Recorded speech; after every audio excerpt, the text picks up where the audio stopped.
नमस्कार, खबर एक मिनट देख रहे हैं आप। आपके साथ मैं हूं शिप्रा झा। इस बुलेटिन में आपको दिखाते हैं हर खबर की पूरी विश्लेषण सिर्फ और सिर्फ एक मिनट में। तो चलिए शुरू करते हैं खबरों का सिलसिला।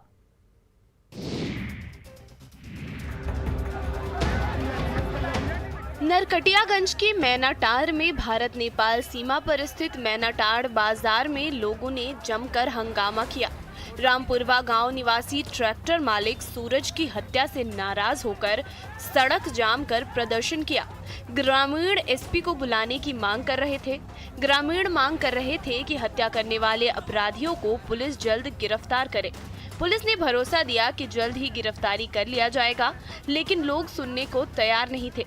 हंगामा देख कई थानों की पुलिस और एसडीपीओ पहुंची और कार्रवाई का भरोसा देकर हंगामा शांत कराया। मृतक के परिजनों के अनुसार मृतक मंगलवार को शनिचरी थाना क्षेत्र के बस्ती में ट्रैक्टर लेकर गया था, लेकिन अपराधियों ने हत्या कर शव को पानी में फेंक दिया और ट्रैक्टर लेकर फरार हो गए। नाराज होकर ग्रामीणों ने नेपाल जाने वाली सड़क को बंद कर दिया।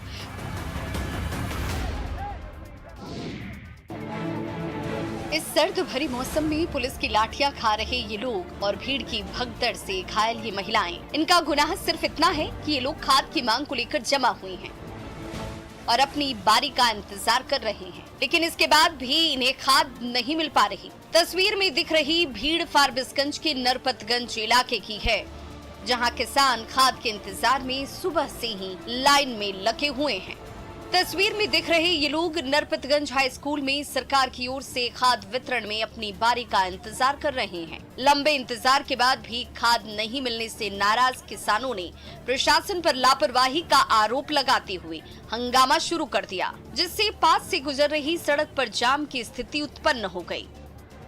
मौके पर मौजूद पुलिस के जवानों ने स्थिति को बेकाबू होता देख लाठी चार्ज कर दिया, जिसके बाद भगदड़ मच गई। भीड़ में शामिल 8 महिलाएं घायल हो गईं।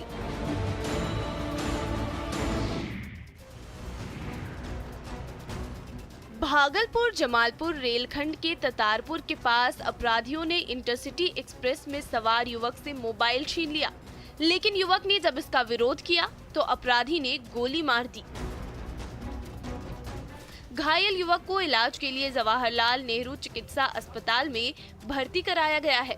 बताया जा रहा है कि शिवपुरी का रहने वाला युवक ऋतिक कुमार वर्मा इंटरसिटी एक्सप्रेस पकड़कर क्यूल स्टेशन जा रहा था। बताया जा रहा है कि जब अपराधी युवक से मोबाइल छीन रहे थे तो उस दौरान युवक अपराधियों से उलझ गया, एक को पकड़ लिया, जिसके बाद अपराधी ने गोली मार दी और मोबाइल लेकर फरार हो गया। ट्रेन में बैठे यात्री और रेल पुलिस ने युवक को हॉस्पिटल में भर्ती कराया। फिलहाल पुलिस मामले की जांच में जुटी है। इस घटना के बाद रेल यात्रियों में दहशत का माहौल है।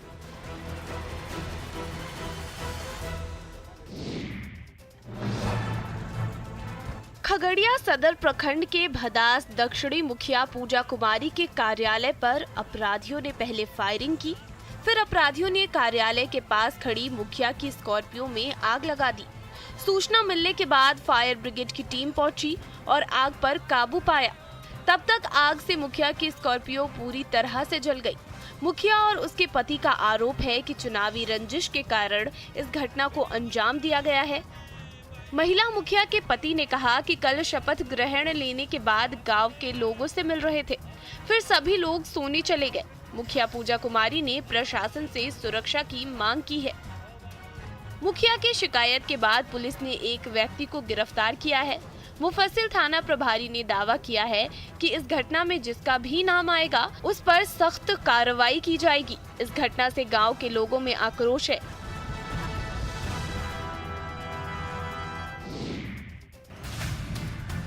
सोनपुर रेल पुलिस ने छापेमारी कर 537 जिंदा कछुओं को बरामद किया है। बरामद कछुओं को गरीब नवाज ट्रेन से तस्कर लेकर जा रहे थे। सभी कछुओं को रखने के लिए 18 बैग और 2 झोले का इस्तेमाल किया गया था। अजमेर से किशनगंज जाने वाली गरीब नवाज ट्रेन के सभी बोगियों में रेल पुलिस शराब तलाश रही थी। इसी दौरान जब पुलिस S3 बोगी में सर्च करने लगी तो सीट के नीचे कई बैग रखा मिला। बैग में हलचल देखकर रेल पुलिस को शक हुआ तो उसे खोलकर देखा। सभी बैग में कछुआ रखा गया था।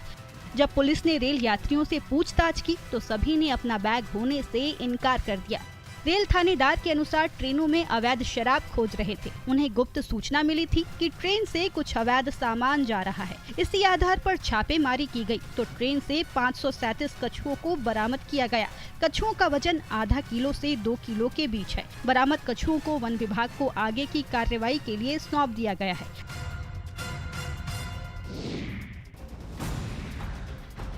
धनबाद जिले में स्थित आईएसएम में नौकरी दिलाने के नाम पर बड़ी ठगी करने का मामला सामने आया है। धनबाद के 50 से 60 युवाओं से लाखों रुपए की ठगी किया गया है। नौकरी का झांसा दिलाने वाले ठगों ने आईएसएम के नाम पर फर्जी ज्वाइनिंग लेटर देकर शिकार बनाया। युवाओं को खुद को ठगे जाने का पता तब चला जब वे सभी आईएसएम कैंपस अपना ज्वाइनिंग लेटर लेकर पहुंचे, जहां संस्थान के लोगों ने युवाओं को बताया कि कोई नौकरी यहां नहीं है। जो ज्वाइनिंग लेटर उन लोगों के पास है वह फर्जी है। ठगी के शिकार सभी युवा पुलिस से इसकी शिकायत की है। ठगी के शिकार युवाओं ने मामले की शिकायत भूली ओपी में किया है। ठगी के शिकार युवकों ने कहा कि दया रानी बांध के रहने वाली पूजा कुमारी, भूली ए ब्लॉक के पवन राम और कतरास केशलपुर के रहने वाले शंकर मोदक ने आईएसएम में नौकरी दिलाने की बात कही थी। युवकों को 3 महीने तक भूली आजाद नगर के एक स्कूल में डाटा एंट्री ऑपरेटर की ट्रेनिंग भी दी गयी।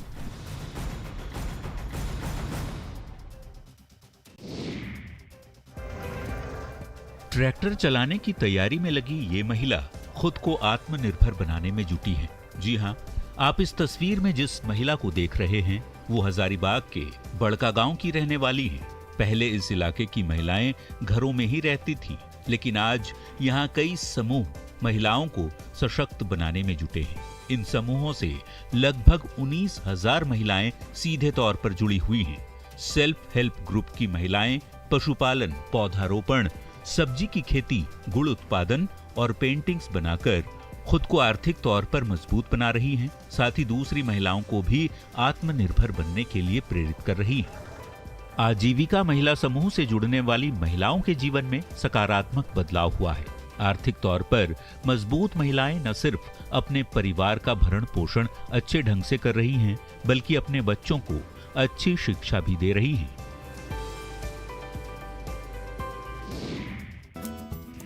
तालाब में लगे सोलर प्लेट, पास में बिजली केंद्र को बनाने में लगे मजदूर और नाव से मछली पकड़ते हुए लोग। जी हाँ, ये अनोखी तस्वीर दरभंगा के कादिराबाद की है, जहाँ पर सौर ऊर्जा से बिजली बनाने का काम चल रहा है। सोलर प्लेटों को जमीन पर न रखकर तालाब में रखा गया है। साथ साथ मछली पालन भी की जा रही है।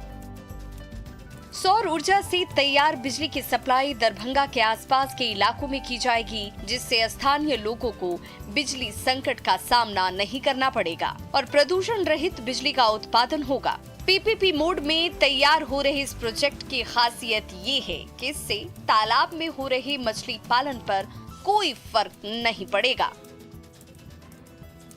दरभंगा शहर में लगने वाला ये सोलर पावर प्लांट शहर की बिजली जरूरतों को पूरा करने में बहुत ही सहायक साबित हो सकता है।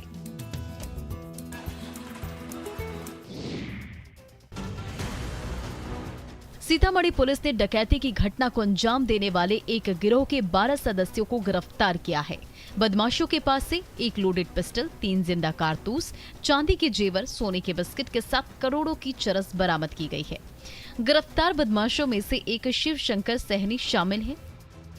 सहनी पर यूपी के लखनऊ में 26 करोड़ की डकैती में शामिल होने का आरोप है। डकैती की वारदात को अंजाम देने वाले इस शातिर बदमाशों ने सीतामढ़ी के बॉर्डर के इलाके में ताबड़तोड़ डकैती की वारदात को अंजाम देकर पुलिस को परेशान कर दिया था।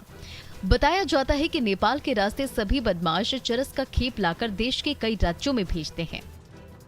नेपाल सीमा पर स्थित होने के कारण अपराधी हमेशा सीतामढ़ी को अपनी वारदात को अंजाम देने के लिए बेहतर मानते हैं। बॉर्डर इलाकों में घटनाओं को अंजाम देने के बाद अपराधी बड़ी आसानी से नेपाल सीमा में प्रवेश कर जाते हैं।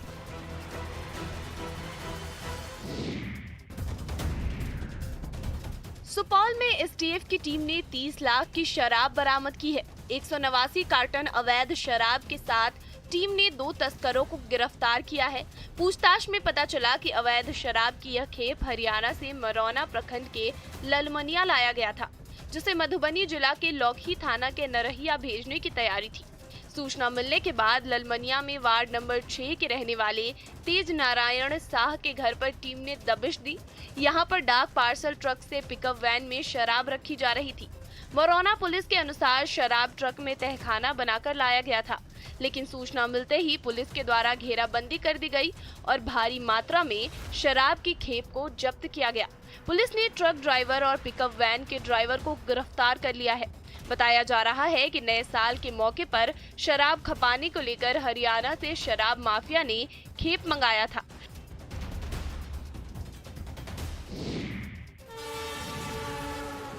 पूर्व रेलवे मालदा डिवीजन के जमालपुर और रतनपुर रेलवे स्टेशनों के बीच बनी नई रेल सुरंग से 120 किलोमीटर प्रति घंटे की रफ्तार वाली ट्रेन चलाने का सफल ट्रायल किया गया। इस दौरान ट्रेन की रफ्तार इतनी अधिक थी कि 341 मीटर लंबी रेल सुरंग को क्रॉस करने में उसे महज 11 सेकंड लगे। ट्रायल के बाद नई रेल सुरंग को राजधानी जैसी फास्ट ट्रेनों के परिचालन के लिए तैयार घोषित कर दिया गया। इसके बाद अब नए साल के जनवरी महीने में कभी भी CRS विजिट करने की संभावना बन गई है, क्योंकि सुरंग निर्माण से जुड़े इंजीनियरिंग विभाग और इलेक्ट्रिकल विभाग ने सुरंग का कार्य पूरा कर लेने का ग्रीन सिग्नल रेलवे बोर्ड को भेज दिया है। बता दें कि 341 मीटर लंबी रेल सुरंग को बनाने में 45 करोड़ रुपए खर्च किया गया है। अभी जमालपुर और रतनपुर तक सिंगल लाइन है। एक ही लाइन से दोनों दिशाओं की ट्रेनें चल रही हैं और एक सुरंग होने के कारण इतनी दूरी का डबल लाइन का काम रुका था।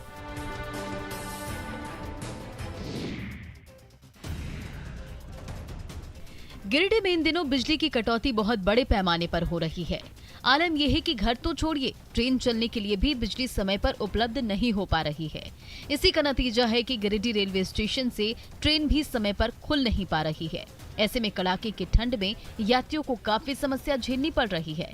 आपको बता दें कि ट्रेन खुलने का समय रात 10 बजे है, लेकिन बिजली सप्लाई नहीं होने से ट्रेन रात 11:15 बजे खुल पाई।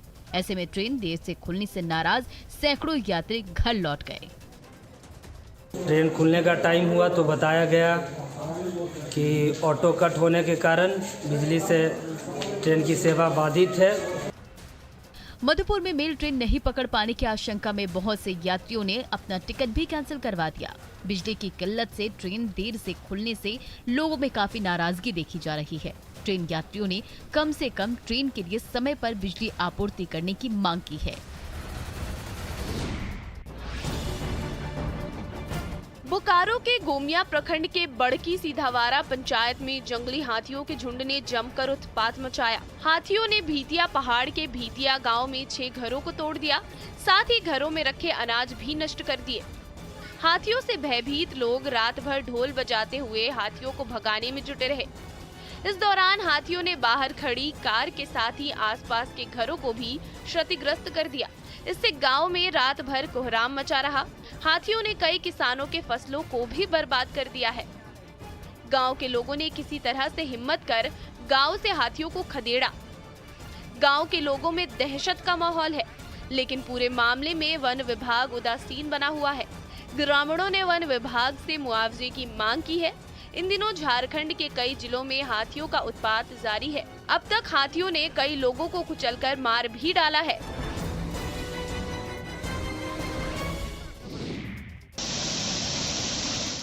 चट्टानों के बीचों बीच से कलकल बहती पानी की धारा, हरी भरी आबो हवा और ये प्रकृति की गोद में बसी ये मनोरम वादियाँ न दूर दक्षिणी प्रदेशों की है और ना ही स्विट्जरलैंड की, बल्कि ये आपका अपना चतरा है, जहाँ कुदरत ने बड़ी फुर्सत से तमासीन झरने को ऐसा सजाया संवारा है कि आप भी यहाँ कदम रखते ही अपनी सारी थकान पल भर में भूल जाएंगे।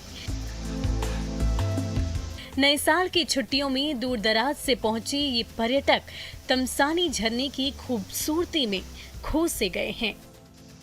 हजारीबाग के गट्टी कोचा झरने में भी कुछ ऐसा ही नजारा है, जहां पहाड़ों की ऊंचाई से गिरते पानी की झरझर धारा का लुत्फ उठाने के लिए पर्यटकों का तांता लगा हुआ है। आसपास घने जंगल और पहाड़ और इस इलाके की खूबसूरती में 4 चांद लगा देते हैं।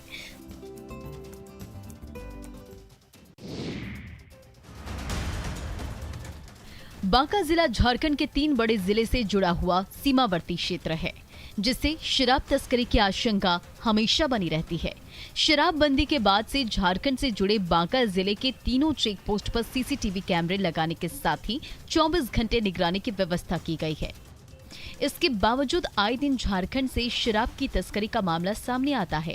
बांका जिले का बौंसी थाना क्षेत्र दुमका जिले से सटा है, पंजवारा थाना गोड्डा जिले से और चांदन थाना क्षेत्र देवघर से सटा है, जिसके कारण शराब माफिया बॉर्डर से बिहार में शराब लाने का प्रयास करते हैं। चेक पोस्ट पर कई बार माफिया पकड़े भी जाते हैं।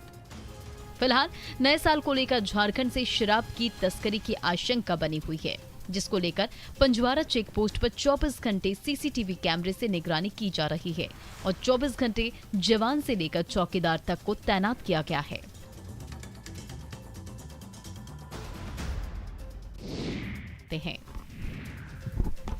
झारखंड में कोरोना संक्रमण का फैलाव तेजी से हो रहा है। एक्टिव केस की संख्या 900 के पार पहुंच गई है।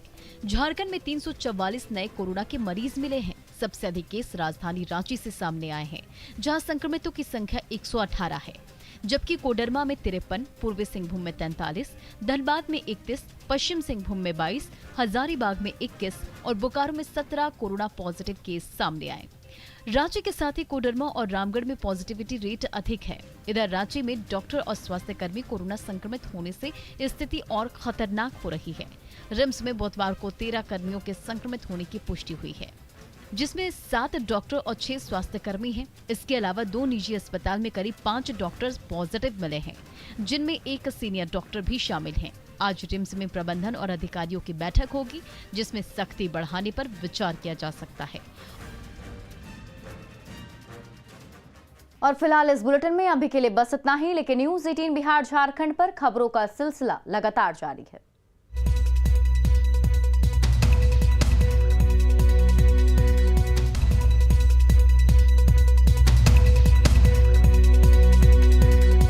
नमस्कार, खबर 1 मिनट देख रहे हैं आप। आपके साथ मैं हूं शिप्रा झा। इस बुलेटिन में आपको दिखाते हैं हर खबर की पूरी विश्लेषण सिर्फ और सिर्फ 1 मिनट में। तो चलिए शुरू करते हैं खबरों का सिलसिला।